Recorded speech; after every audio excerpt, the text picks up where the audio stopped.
Good evening and welcome to RFL. I'm Andrew Whitman in tonight for Richard French, and we conclude a remarkable day that wraps up a remarkable week on Capitol Hill. The confirmation battle for Judge Brett Kavanaugh, it continues as the Senate Judiciary Committee moves to advance the Supreme Court nominee, but the full Senate vote delayed for an FBI investigation.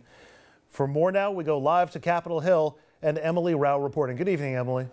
So many major developments here today on Capitol Hill. First, we learned Chairman Grassley made the request to President Trump, and now we know the president has ordered a supplemental FBI investigation after Senator Jeff Flake's last-minute change of heart.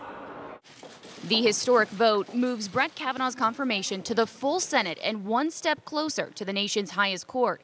But with a surprise twist, Senator Jeff Flake, a critical swing vote, adding a condition. I think it would be proper to delay the floor vote for up to but not more than 1 week in order to let the FBI continue to do an investigation. Just hours before, Flake cornered in an elevator by sex assault survivors after he announced plans to support Kavanaugh. We demand to know what you're thinking. And that anger spilling onto the steps of Capitol Hill and into the streets of America.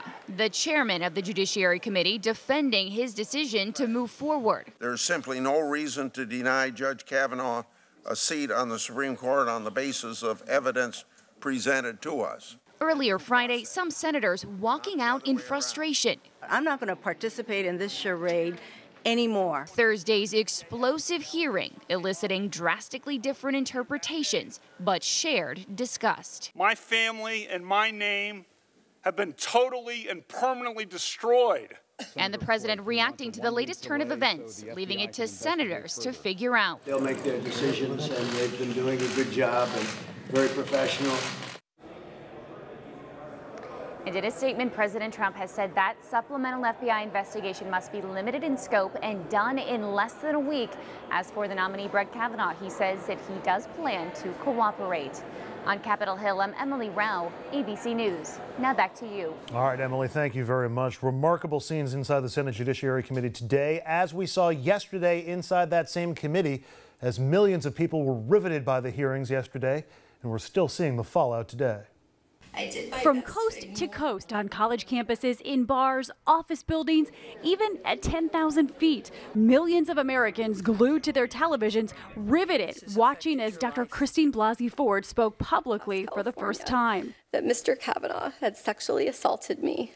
The testimony by Dr. Ford striking a chord and surfacing long repressed memories for some survivors of sexual abuse, like 76-year-old Brenda, who called in to C-SPAN to share her story. I thought I was over this, and I have not brought this up for years until I heard this testimony, and it is just breaking my heart.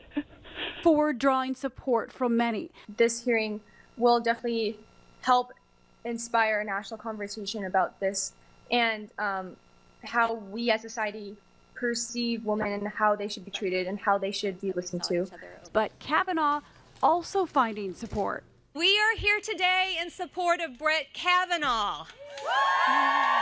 I don't think that it was Brett Kavanaugh had any part of it. 17-year-old high school senior Dan Radka found himself swayed by both testimonies. My opinion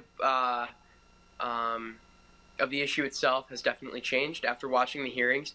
I believe both of them. The hearing was a top trend worldwide on Twitter. Law students at Judge Brett Kavanaugh's alma mater, Yale, gathering with their eyes glued to the proceedings. This has destroyed my family. I think this is a nonpartisan issue. The students want there to be due process. And this morning, two of his former classmates from his time at Yale undergrad, Dr. Elizabeth Swisher and Lynn Brooks, say that Kavanaugh's testimony mischaracterized his drinking past in the hearing. I've never blacked out. That's the allegation, and that's wrong. I feel that he's perjured himself, and that's extremely problematic. A lot of people drink in high school and college. What I'm taking issue with is the mischaracterization and the misrepresentation. If he's going to lie about the little things, what about the big things? And they're speaking out about the Kavanaugh they say they knew back then. He hung with the varsity basketball crowd.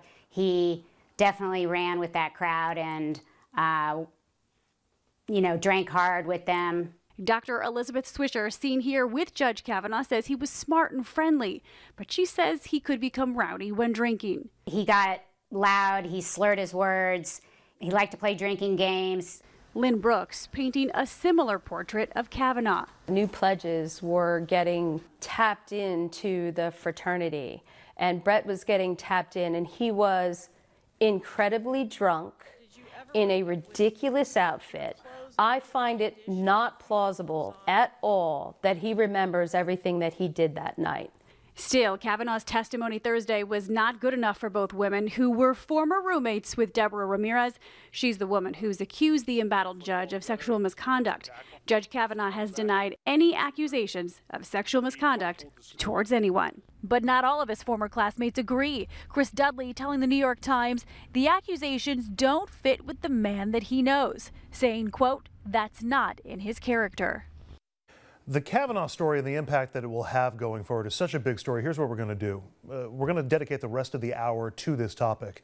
When we come back, we're going to play some highlights from Christine Blasey Ford's testimony yesterday. And then we want to open up the conversation to you. We're going to open up the telephone lines and bring you into our broadcast. The telephone number is on your screen. It's 888-766-2428. Should Kavanaugh be confirmed to the Supreme Court? We want your take and answer to that question and your impression on everything you've seen this week, the process, the procedure, who did you trust, everything about this issue, all when we come back.